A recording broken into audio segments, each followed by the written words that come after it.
Bonjour Steve. Et merci d'être avec nous, d'avoir accepté notre invitation. Vous êtes le porte-parole de l'ambassade d'Israël en France. 126e jour de guerre contre le Hamas. Les frappes de Tsahal contre Rafah dans le sud de la bande de Gaza se poursuivent. Et hier soir, le président américain Joe Biden a indiqué que la riposte israélienne était, je cite, excessive.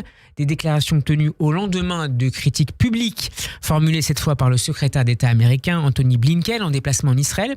Ren Feder, est-ce que le soutien américain à la campagne militaire israélienne est en train de s'essouffler, de se fragiliser un petit peu?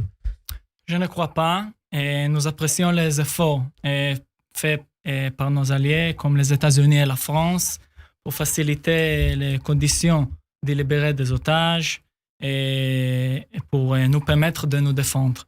Et je comprends le souci parce que cette guerre, comme on a dit plusieurs fois, c'est une guerre très très compliquée et avec des boucliers humains, avec une organisation terroriste qui se cache dans des hôpitaux, dans des écoles.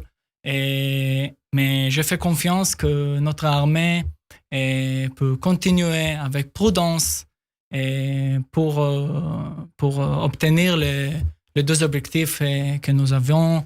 Et c'est libérer victoire les totale otages contre le Hamas et libérer les otages. et terminer avec l'organisation terroriste de Hamas. Et ce, malgré les pressions américaines. Malgré les pressions, on va continuer avec prudence.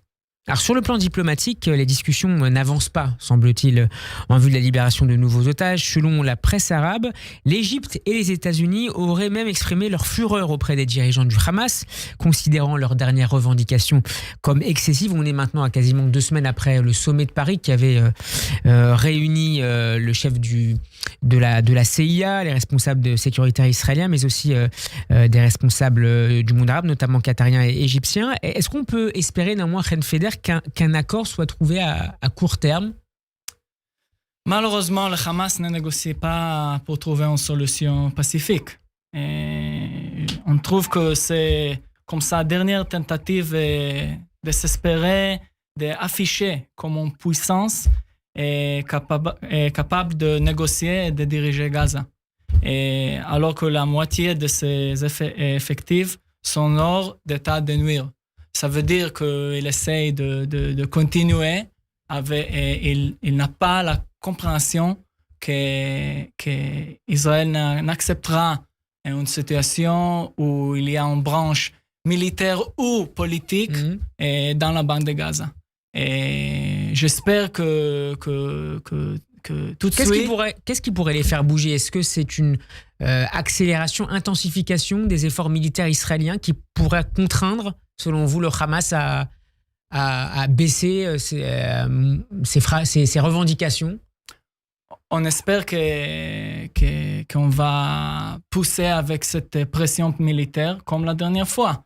Et au début de la guerre, c'était très difficile de trouver un accord pour libérer les otages.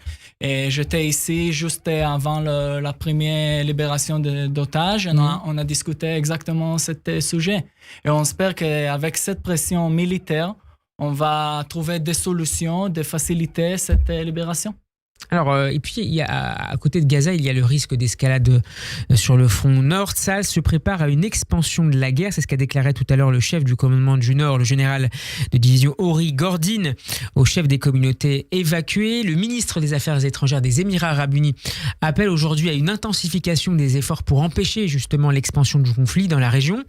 Lors d'une réunion des États arabes en Arabie Saoudite à Riyad, Ren Feder, est-ce qu'une guerre contre le Hezbollah est encore évitable?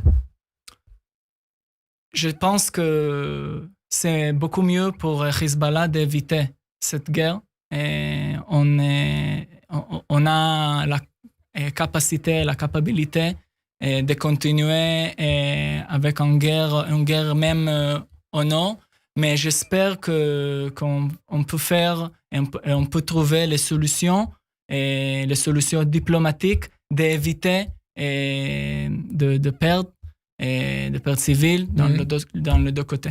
Merci beaucoup, Ren Feder, d'avoir été avec nous. Je rappelle que vous êtes le porte-parole de l'ambassade d'Israël à Paris. On peut vous réécouter notamment sur notre page YouTube. Shabbat Shalom. Et à très bientôt. Shabbat Shalom. Merci, Steve.